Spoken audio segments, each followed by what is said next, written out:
Cheers. I warn you ahead of time, this is a very dense talk. A lot of big ideas. I will probably fill up the whole hour. So unlikely I'll have time for a Q&A. So I have my QR code up there. I'll also have it up again at the end. So if you have any questions or want to argue with me or just want to talk big ideas, please feel free to reach out. So I'm going to dive right in. I want to pitch you a fantasy. Let's say that one night I turn on, boot up some future version of Netflix, and I tell it what kind of world I want to explore tonight. For me, it's going to be a cyberpunk action-adventure starring Jennifer Lawrence, because of course, and then Humphrey Bogart as a hard-boiled detective, because why not? And I put on my VR goggles and I go into a vast neon-lit city where every street is being generated just as I turn the corner. And there are mysteries all around to explore. A strange symbol repeating in graffiti, an argument whispered in an alleyway. And in a smoky tea shop, I find Bogart, his fedora pulled down low. He's asking for help with some rogue quantum AI or some classic noir mystery hook. But before I can even decide if I trust his story, Jennifer Lawrence comes bursting in, says, "They're coming, we need to move, now." It's a classic action hook, but it's me. I'm the one who's being pulled into the action. And we're racing together now through this rain-slicked streets. We're cornered in a dark alleyway, faced with pulse-pounding, impossible stakes, decisions, and it's so real. I totally believe that I'm living it, that I'm on the adventure, and the story is surrounding me, it's branching to accommodate my every choice, and by the end of the night, I reach an ending that gives my journey a real sense of meaning and theme and the catharsis that I needed. This is the dream. This is my dream, and probably yours too. We want to go on adventures in deeply personalized, reactive story worlds produced just for us on the fly. And like many of you, I don't want to just experience these worlds, I want to build them. My name is Joshua Rubin, and today I'm going to talk about the imagined future of immersive narrative and the techniques that we're going to need to build these story worlds where players have radical agency, but without losing what makes a story great.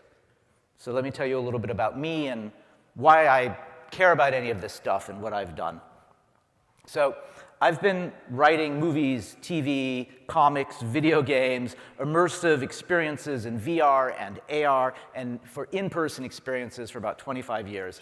I'm best known for games like Assassin's Creed 2 and Destiny and Outriders, Telltale's Walking Dead and Game of Thrones. I won an Emmy for one of those branching Netflix shows. I've also led the narrative on major XR experiences like the Groundhog Day sequel from Sony. Yes, we did a branching time loop game in VR as a sequel to Groundhog Day. You probably didn't play it, nobody did, but it's really cool. Go check it out.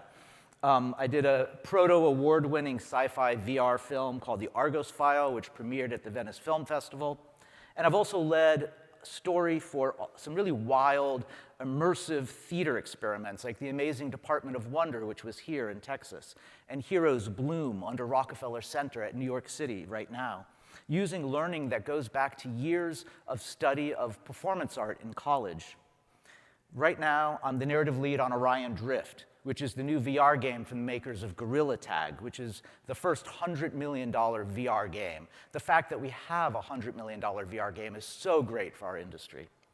I consult on interactive narrative for AAA game studios, XR, and immersive experiences all around the world. And now I've also launched recently Strangeland Comics. Forgive this plug, but this is a boutique IP comic studio focused on high-concept, mind-bending, brain-candy sci-fi. And our first comic book, Time Sensitive, is coming to Kickstarter this spring, and you should definitely consider going to strangelandcomics.com to pre-order it right now. Don't ask me how I find time to sleep. I'm very lucky to have been able to write and design for so many different mediums. And the thing that holds all of these various projects together is that I'm always trying to find worlds for people to play in, but that they also care deeply about. So I love this quote from Chris Milk, right at the very beginning of when XR was starting its resurgence again. The ability to experience a story with another person, that you live together rather than watch together, inside of what is essentially an authored dream. This will fundamentally change not only the way we connect to stories, but the way we connect to each other. This, to me, has for a long time been the North Star of what I want to make and what I want to experience in VR. But what do you call these kinds of stories? Well, there's one thing we all know about story in XR. When you're immersed in another world, you're not in a sit back and watch mode. You're there. You're there for a lean forward, actively engaged experience. You're not a passenger. You want to be the hero. I don't want to be told a story in VR. I want to live a story. So I like the phrase story living. And I don't mean the Disney real estate thing. Fuck those guys. I believe story living was first coined by Vicky Dobbs-Beck of ILM X Lab and the BAFTA VR Advisory Group in 2017. But let me define what I mean by it. In story living, I have radical agency, not just a set of choices. The story world is hyper-reactive, yes-anding anything that I want to do. And it is deeply personalized. It is giving me the story that I want and the catharsis that I need. Sounds great. So how do we get there? In the majority of video games and XR experiences right now that technology can make, we are totally limited by what we are capable of delivering to players, sorry. We can only deliver to players what we, the creators, can predict that they would want to do, and more importantly, had the time and budget to build. Well, one way to bring endless interactivity into VR is by making it up on the fly with live actors, like a classic D&D game.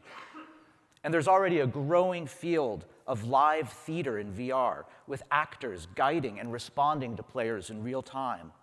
Groups like Metamovie and Tender Claws and Agile Lens and the Ferryman Collective, whose work you can see here at the conference this week, all have actors performing from their living rooms around the world as VR characters inside your VR experience. In Metamovie's Alien Rescue, for instance, audience members join a crew of space pirates on a dangerous mission to an alien planet. It's like playing a Halo game if your companions were all actors who stayed in character with you. These are incredibly cool. But of course, in this day and age, you have to ask, okay, but how do you scale it? Well, we all know AI is nearly on the brink of creating vast, on-demand story worlds and interactive characters for us to play with. Charles Fink writes in Forbes today about a company in the Ukraine called Holy Water that's already making tens of millions in annual revenue with their app MyMuse. It uses AI to produce books and vertical video series that are shaped to the interests of their users watching them. These videos are fully synthetic telenovelas. They're pure drivel. But they point at a new kind of personalized storytelling. And what about characters who can talk to me with as much freedom as an actor? Well, we're already racing from AI chatbots like Sira and Alexi to full-on synthetic characters with distinct personalities who build a personal connection with you and remember everything you've spoken about. Whether it's really useful voice chat characters like Bordy, who is a kind of Yenta for professionals on LinkedIn, or in-game characters like those being made by InWorld or Ubisoft's Neo NPC, who force you to decide whether to trust them on a high-stakes heist, or Altera's fully autonomous AI, which, when they were released in Minecraft, didn't just create characters with personalities, but built an entire society with laws and governments and emergent culture. How crazy is that? Ronnie Abovitz, the founder of Magic Leap, has imagined a kind of Turing test for AI-generated story worlds that he calls the Kyoto test. When the AI meets XR world is so rich in detail that we could wander down any alleyway and sit with any old woman in a tea shop and hear the story of her entire ancestry, well, that's when we're there. He says this is not a virtual world designed around game loops, but one that approaches the depth and messiness and linear richness of our world. It's an enticing vision, It's a world of infinite serendipity, where you can go down endless rabbit holes. But to me, this isn't enough. I don't want a simulacrum of life. I want a story. As players, we crave freedom and agency in a world. As audiences, we crave structure, purpose, meaning, theme, and catharsis. But isn't catharsis in conflict with the idea of agency? Well, yes, it is, unless done right. And this is exactly the trick we're here to talk about. Because the greatest immersive art comes when that perfect balance between agency and catharsis is achieved. And there are tools and techniques that can be drawn from the entire history of video games and immersive theater that has already been doing this for decades. So the goal of this talk is to look at some of these together. We will break down the different techniques under each of these categories: agency, reactive story, and personalization.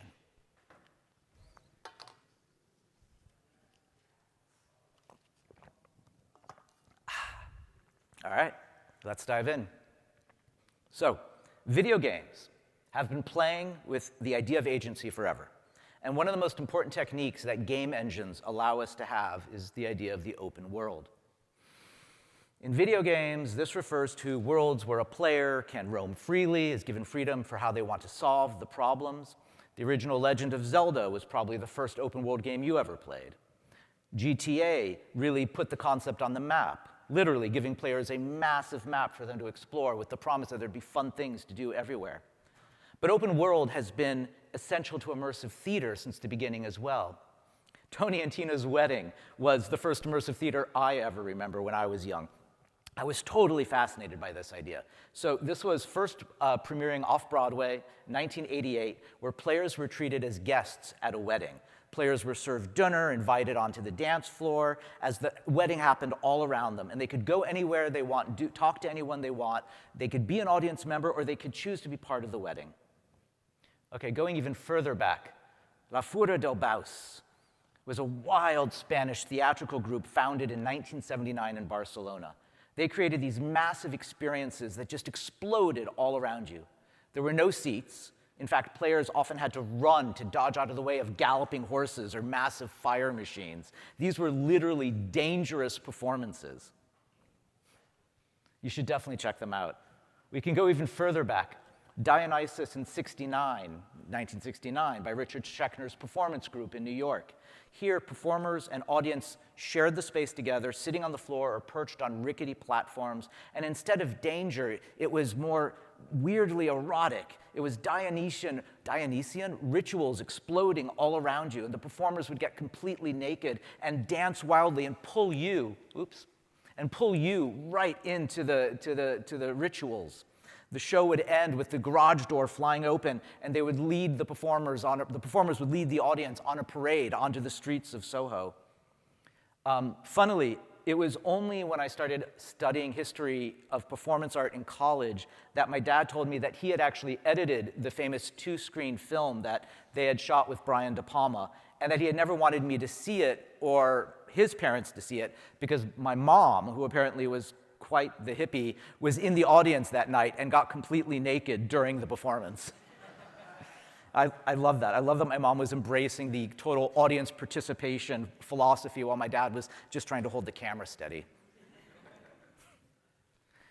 In modern times, Punchdrunk, you probably all know, the British company founded in 2000, and they created Sleep No More, which has run in New York for over a decade until just this year.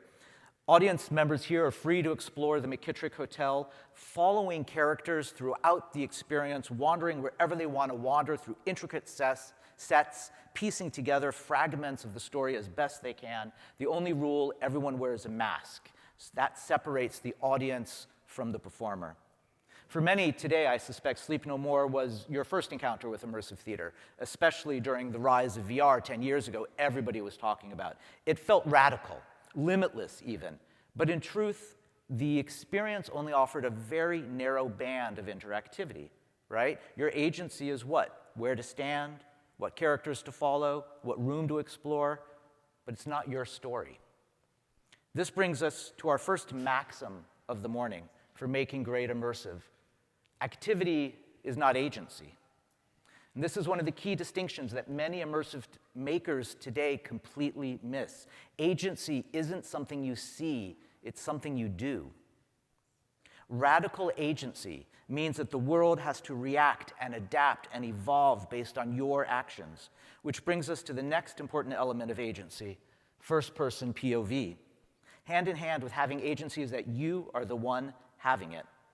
For video games, first-person POV has been around since the beginning. Maze Wars was the first. It obsessed a bunch of computer nerds at MIT so much that they essentially invented the internet so they could play it together. True story. Doom, from id Software, popularized it. It created this whole new game category, a new way of interacting with the screen that removed the avatar and put you directly into the game. Half-Life took it even further by adding a really compelling story world filled with mysteries to solve. Now, you could argue that one way that first-person stories are manifested in immersive theater contemporarily is through Punchdrunk's one-on-ones. Right? You've probably heard about these or done it yourself. Although you spend most of Sleep No More wandering around, sometimes a character will pull one person out of the crowd for a unique moment that they get to have alone. Maybe it's a whispered confession or a tarot card reading or a drink, but these moments are just for you.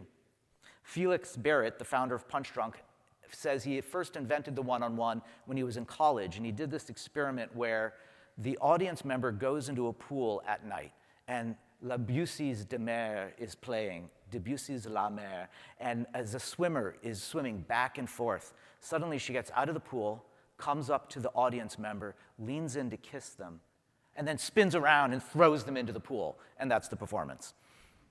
You can argue whether that's theater or not, but you can't argue that it isn't first person. Other important immersive performances have based their entire work on the one-on-one. Then She Fell by Third Rail Projects in Brooklyn could have only 15 audience members at a time. They would be sent off one by one or in pairs to explore this dreamscape-like building. And in every room, there were performers there ready to perform dreamlike sequences just for them. You were not watching characters have an experience like in Sleep No More. You were having an experience. Of course, this is not new. The Living Theater was doing this back in the 70s, led by the theater director Jerzy Grotowski in Poland. I first learned about them from My Dinner with Andre, where Wallace Shawn and Andre Gregory described this experience that Andre had when he was with Grotowski's troupe. He talks about this one performance where audience members were brought into this basement and told to write down their last words. Then they were stripped naked, blindfolded, ran through the forest at night, and then lowered into a grave and buried alive. And then at dawn, they were resurrected and ran back through the fields and came to a great feast around fire with music and dancing, and everyone danced until the sun rose. And that was the performance. This wasn't just breaking the fourth wall. This was dissolving it entirely. The audience doesn't just watch the story. They lived it, suffered through it, were transformed by it. You Me Bum Bum Train is a legendary London-based immersive theater experience curated by Morgan Lloyd and Kate Bond back in 2004, although they've revived it this month, amazingly, and it's impossible to get in.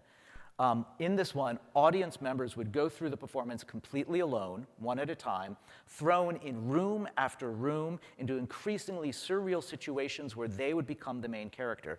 You might suddenly find yourself coaching a football team, conducting an orchestra, performing surgery, or being interrogated by detectives, with dozens of performers there playing roles to support you.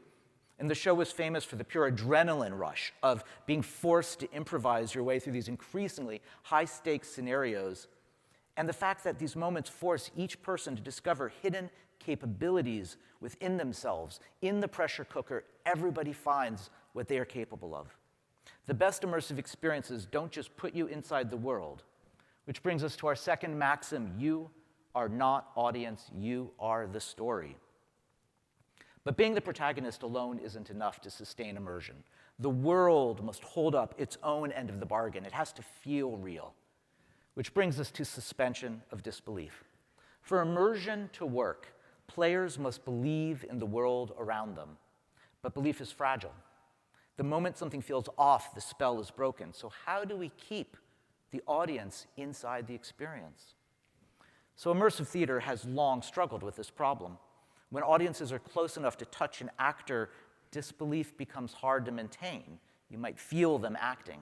When asked to participate in the scene, many people freeze up. There are people watching. You don't want to feel foolish. They need permission to participate. So Punchdrunk solves this problem with masks.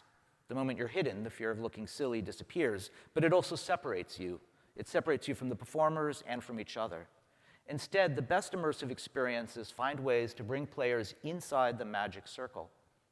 I believe the term first appears in 1938 in Homo Ludens by John Huizinga, a Dutch cultural historian. I know I just pronounced that name wrong, and there's probably Dutch people in here, so I apologize. The magic circle is the invisible boundary between the real world and the world of play. When you step inside, you agree to new rules, a temporary reality. This is why a courtroom feels solemn, why a wedding feels sacred, why a football game feels high stakes.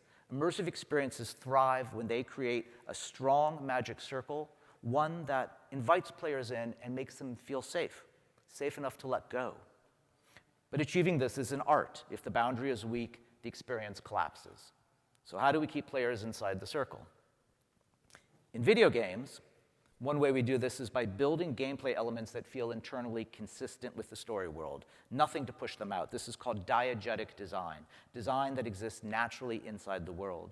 In Metro Exodus, for example, your map is taped to a leather binder. It's not a menu you reach by pushing A. Your quest marker is on a compass that's strapped to your wrist. It's not a HUD in the circle of your frame. When you're in VR, there is no corner of your frame to be able to put a HUD in. You want to be in the world. In Orion Drift and Gorilla Tag, you move around the world by using your hands. Ba-boom, ba-boom, ba-boom. You're not using a thumbstick to teleport.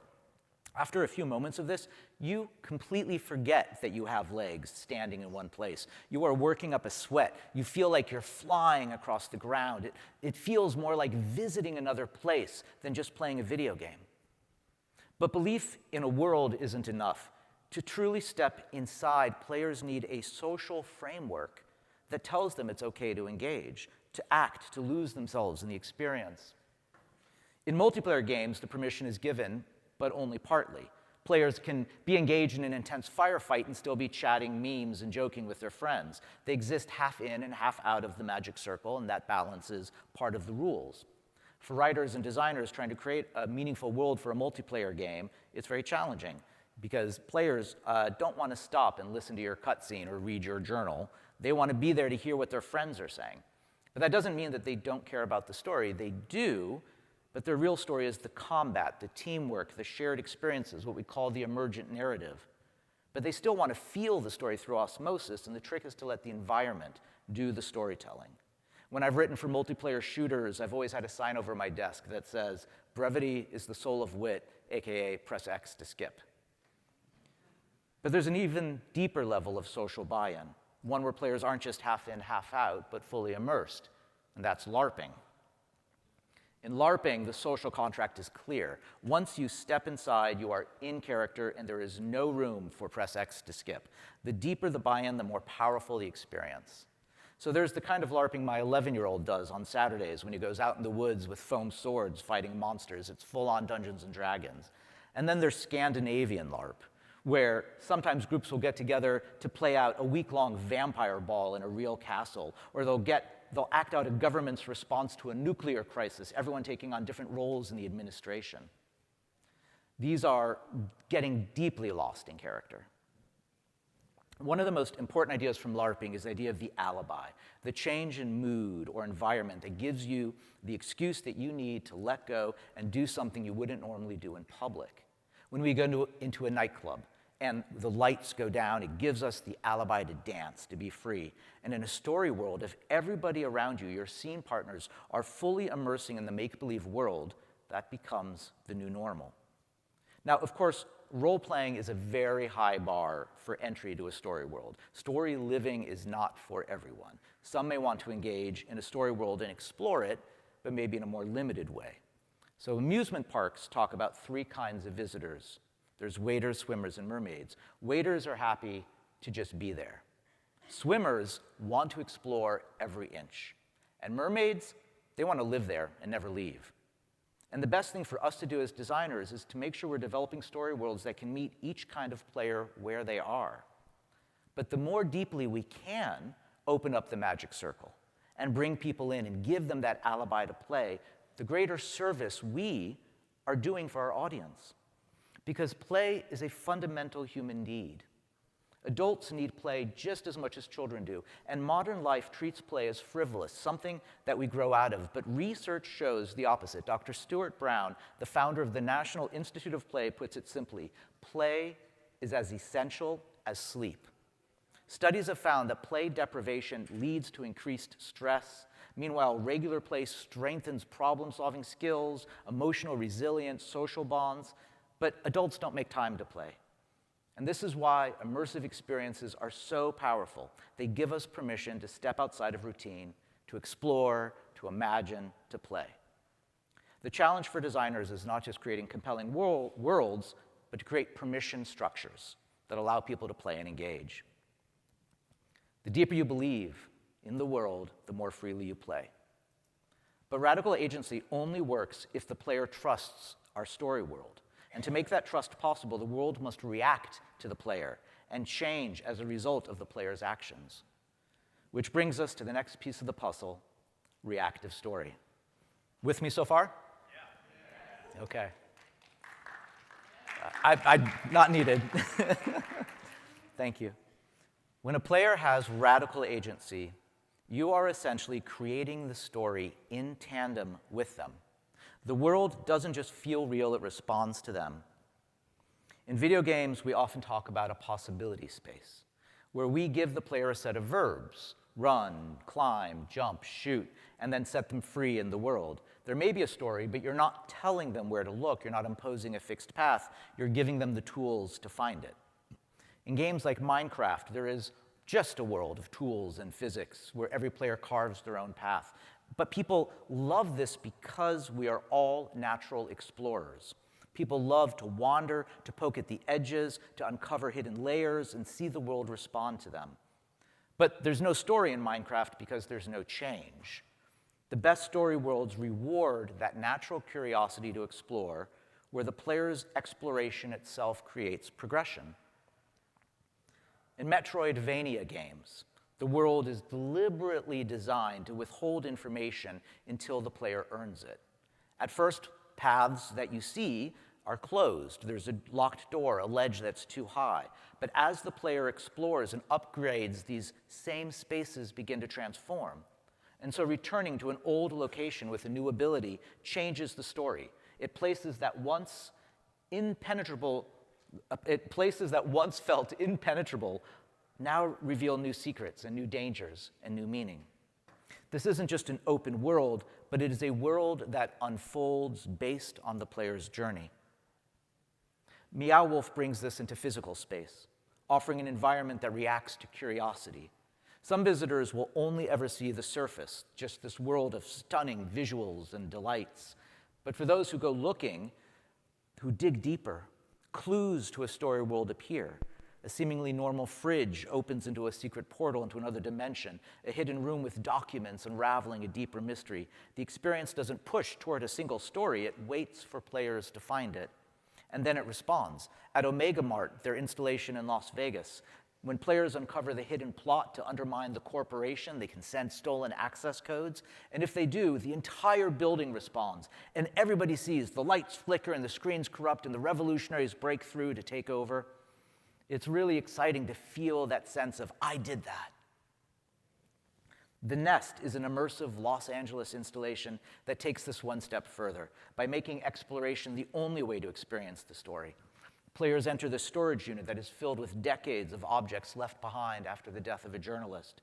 And you go in by yourself or with a friend with just a flashlight and a tape recorder. And you find all these cassette tapes along the way where you hear this audio journals that she recorded over the course of her life, while opening up puzzles and unlocking drawers and hidden rooms that lead into a deeper mystery.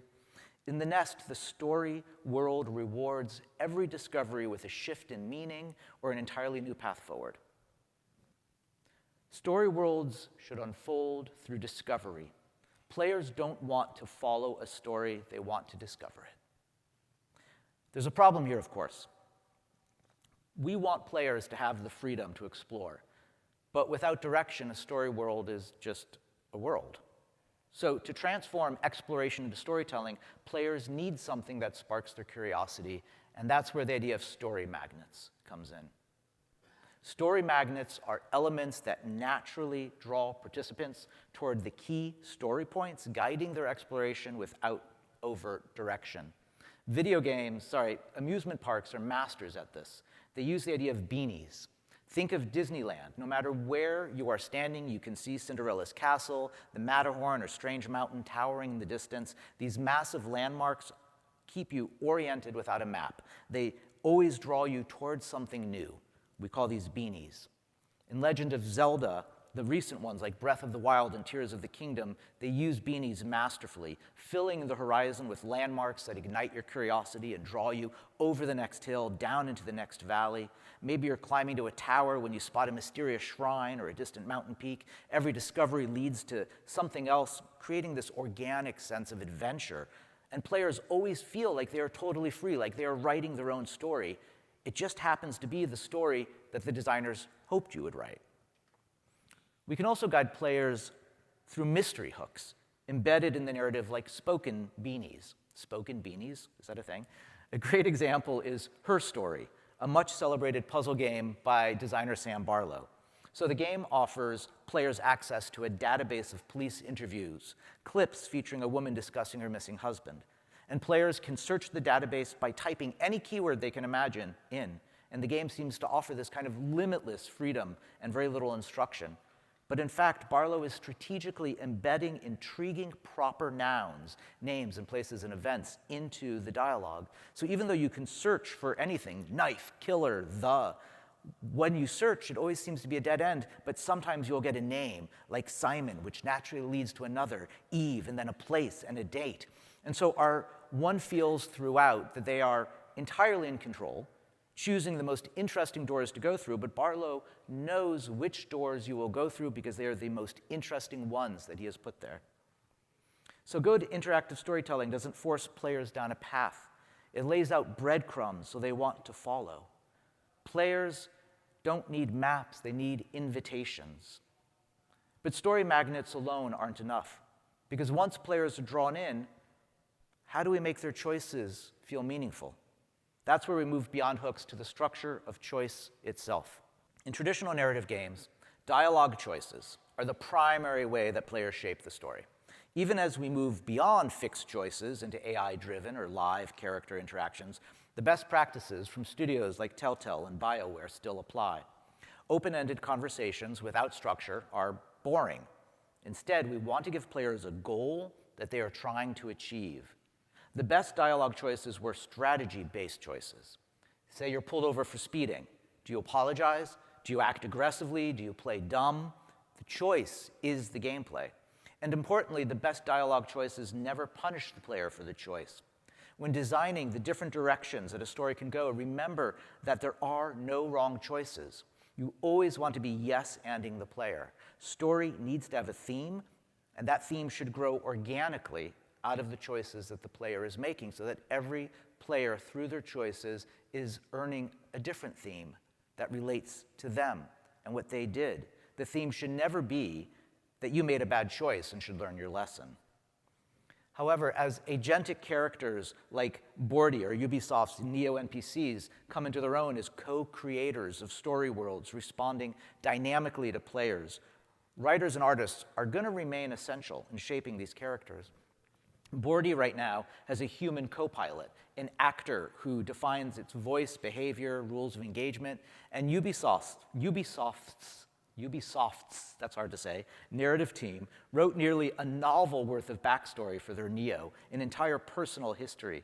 But with all of this knowledge and personality, how will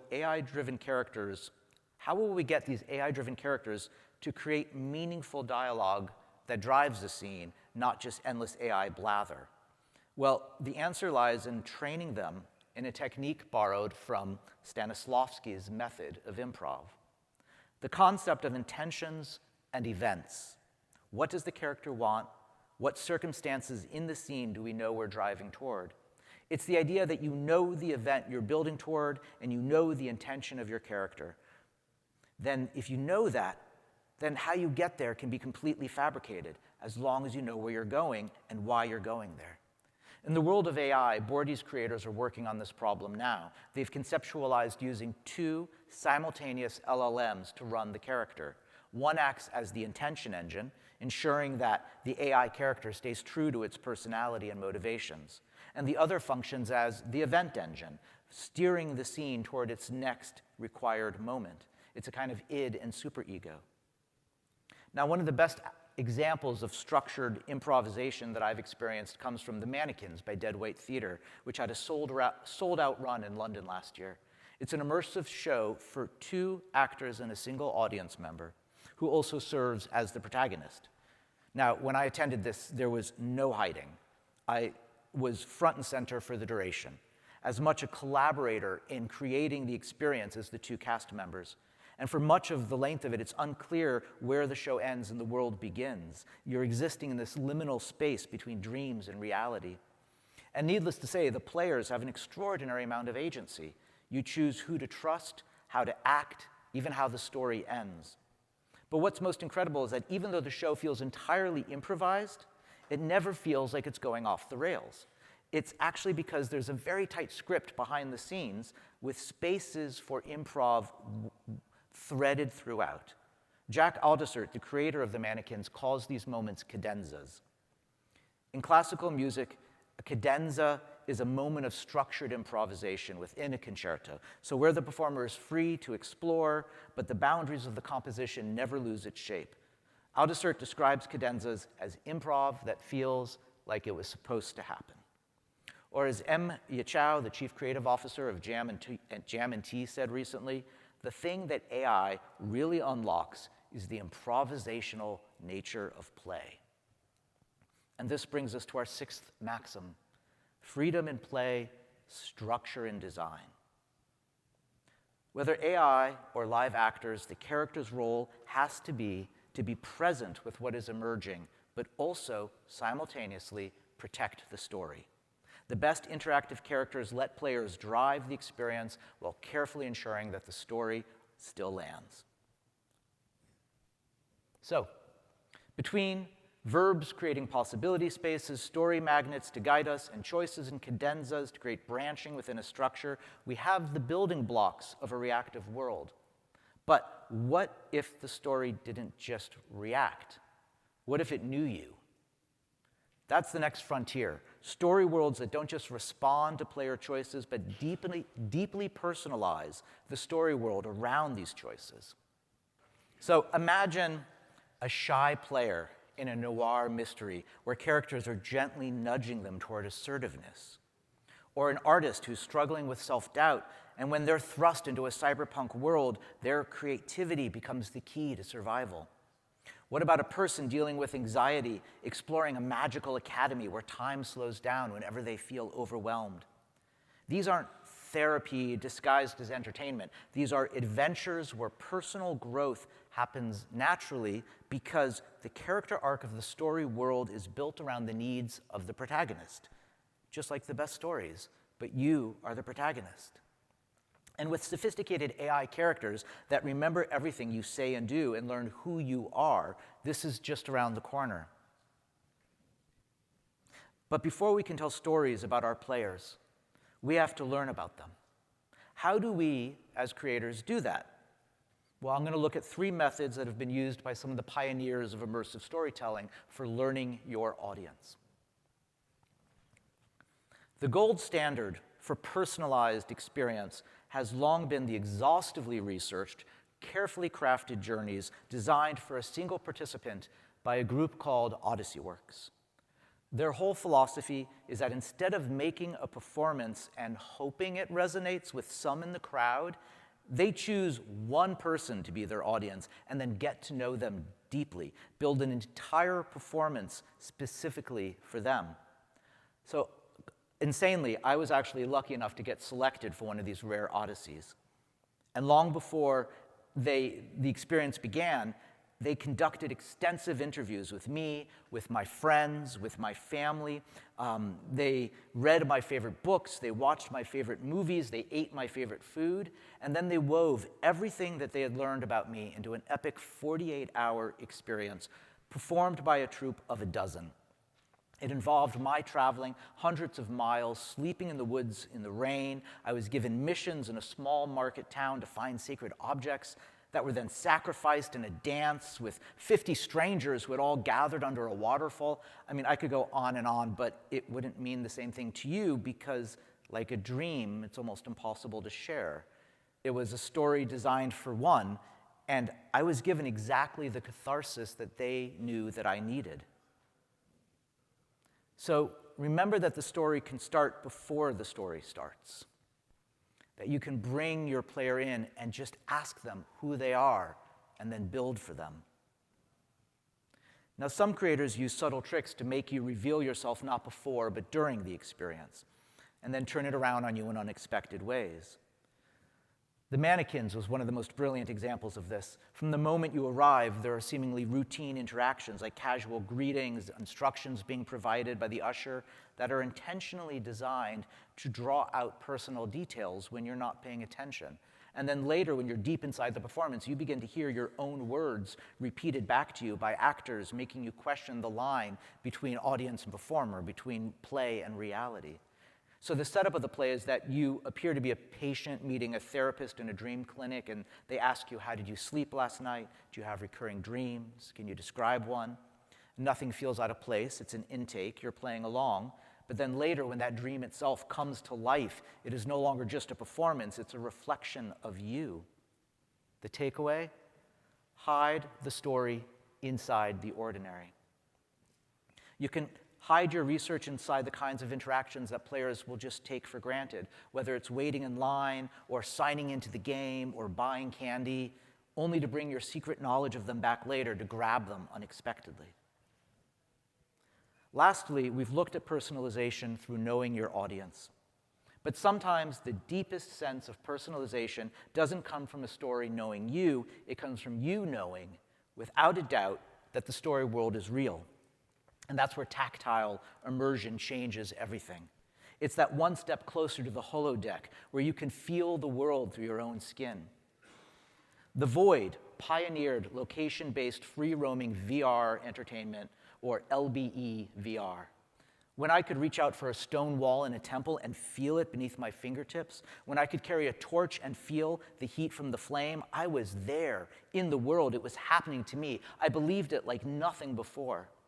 In Carne y Arena by Alejandro G. Inarritu and ILM, I took off my shoes and stepped into warm desert sand as I became a migrant crossing the border at night. And that tactile sensation of sand between my toes grounded me so deeply in the reality. But a number of studios have taken this even further. I mentioned at the beginning that studios who have live actors in VR, like Ferryman Collective, but even in those, you're still home alone with your goggles.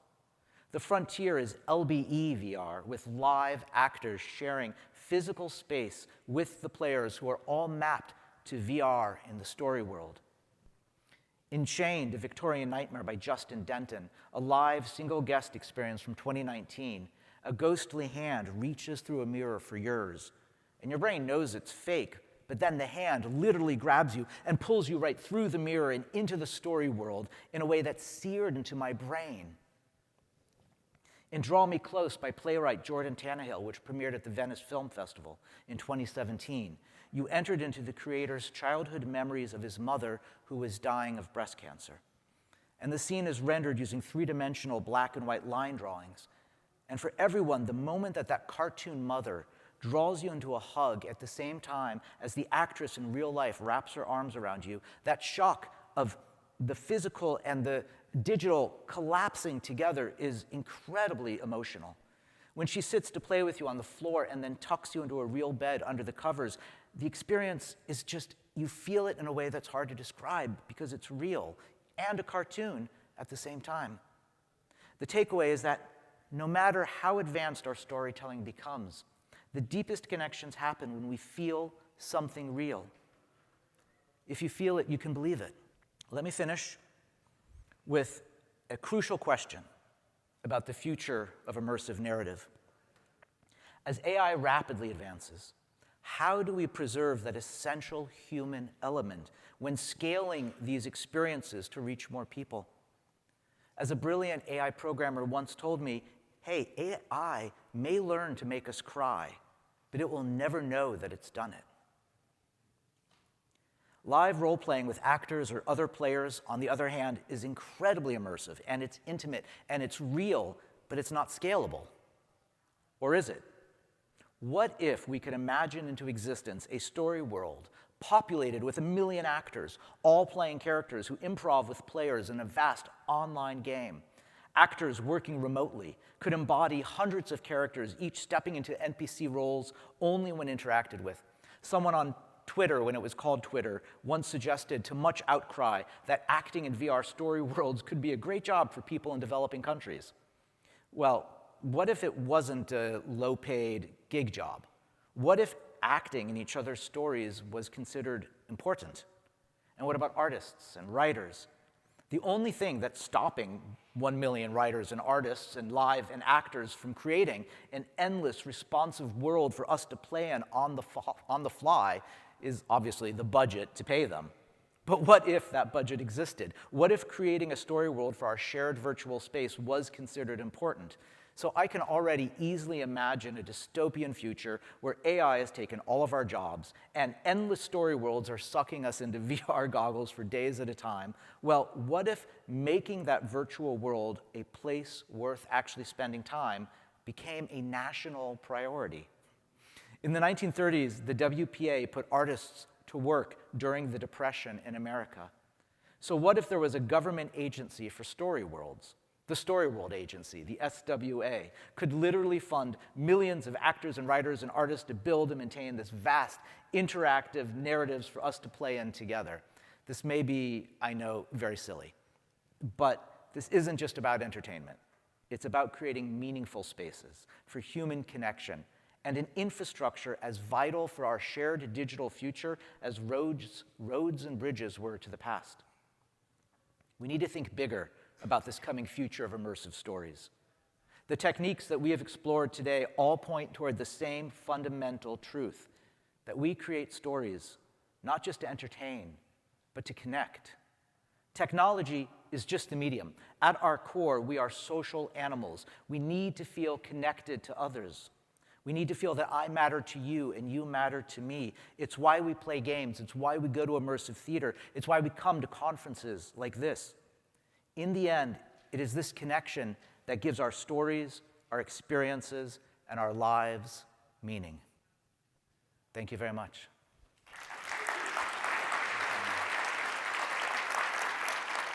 And let me just end by saying that, of course, I have a plan for how to take all of these ideas and actually make the most immersive story world anyone has ever seen. So if anyone out there has the funding to fund a moonshot, please give me a call. And I actually finished 10 minutes early, so I can take questions if anyone has them. How do you feel about, it almost sounds like overwhelming. Like, how do you stop your brain from being overwhelmed with this very, very far-reaching concept? Because it is a little bit hard almost to visualize how this could work. Do you mean, how do I stop my brain from being overwhelmed, or how would a player stop their brain from being overwhelmed in the world? Like, where's the point that you find, like, okay, now we're stopping, and that's done? Because I feel like it would be endless. Like, even the concept of making it could go on forever. I think, we can look at episodic TV. Episodic TV, right, clearly creates arcs that last for one episode and then have a continuing story that goes on and on, right? I think if we can think of that as a model to teach our AI brethren as this, process unfolds, to really help them understand you cannot just have endless possibility. Our brains don't want endless choice and endless possibility. We want it to mean something. We want it to come together. And without that, it's going to be pointless. And we all know that. Autonomy, Maslow talks about, autonomy as the top of the pyramid of our needs, with food at the bottom and agency at the top. We want agency, but we don't want endless agency. We want our agency to find something meaningful to draw us in. So if we can teach these structures to the AI where they can, through each time we go into the game, have it lead us through a story that comes to a point, that comes to a meaning and a catharsis, that's where each player will be able to reach an ending. Does that make sense? So, Shannon Murray's an author that wrote a book called Hamlet on the Holodeck. Okay. I don't know if you've read it. I've never read it. Sounds like I should. I think you'd like it. She writes in the book, the challenge for the future is how to make such rule writing as available to writers as musical notation is to composers. Ooh. And I want to know, what do you feel about, what are the tools of the future that will help narrative designers create these kind of worlds that you're imagining? I don't know that they exist yet. I think that that's going to be part of what we need to create together. I think, it's going to be a mix between writing and designing and prompt engineering of dreaming worlds into existence that we give rule sets for, that we give history and background for, that we are creating possibility spaces for the AI co-creators to build with us within a structure. AI loves creative constraint, just as we do. And our job is going to be creating those constraints and creating what is around the constraints for them to play in. Thank you for this great talk. I like going into immersive multiplayer worlds in my quest. Yeah. Squeakers. Don't know it. It's a term for kids whose parents give them the headset because they used it once and then it's sitting in a corner, and then they swarm into these multiplayer online experiences and literally scream through the whole thing. I think anybody who's tried these experiences has probably come upon that in different lobbies and things like that. How do you deal with disruptions to that immersion by rowdy audience members, for lack of a better word? I think that as the creators of these spaces, we want to help use this idea of swimmers, waders, swimmers, and mermaids to really kind of create different self-selecting spaces that the audiences can go into. So if you want to go deeply into the world and you're going to LARP with other people who have all agreed to share that space with you, then hopefully you're going to go into that and the screechers will be bored there. Whereas right now in places like Orion Drift and Gorilla Tag, those are places that have story worlds around them, but the kids are not there for the story. They're there because it's a playground. It's there because it's a social space. It's there because they get to play, and that ability to have a playground is awesome. Like, I love that. I see, my kids who spend way too much time in digital worlds don't go to the playground enough, but they go online to Orion Drift and they're playing and they're showing people how to do things and connecting with other people and building relationships. So there's room for both kinds of audiences. And if we can create story worlds that are engaging enough and structured enough to have room for those audiences to coexist, but at different layers so they're not on top of each other, you can go into deeper realms, deeper worlds, and the deeper you go in, when those doors open because you found them, then that world can be more responsive to the audience like you, who wants to go deeper. And then the bigger social spaces, the streets of the city, can be there for the kids to play in. Yeah. Well, a lot of questions. Yeah, you had your hand up. The branding side, all this building of agents that are trying to make an engaging experience, is that violating some of the rules or the constructs you put together for authenticity and making the player actually there? Like if we're going to a PR space. Are you saying, does using AI conflict with trying to create human connection? Specifically, as businesses are trying to do that to bring you to their brand. I think there is branding and there is story, right? I think that story can be used for branding, but using AI for branding is different than what I'm talking about. Is that enough of an answer? In terms of the balance between, can we have AI co-creators, and how does that feel balanced with human co-creators when we're playing? I think that if there is a world where we can be with humans building together, and it can scale like that in the fantasy that I imagined, yes. I think when we can have any kind of experience where we can be with other humans reacting to us, the better. But AI just multiplies the possibilities. And the more human that AI becomes, the more we will have that human connection with these beings. Yeah.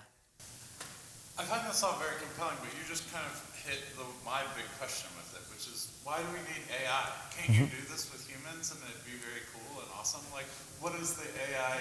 It sounds like it's a cornerstone of your idea about this, and I'm a little like, do you need that part? I'm always disappointed in AI's creative capabilities. So.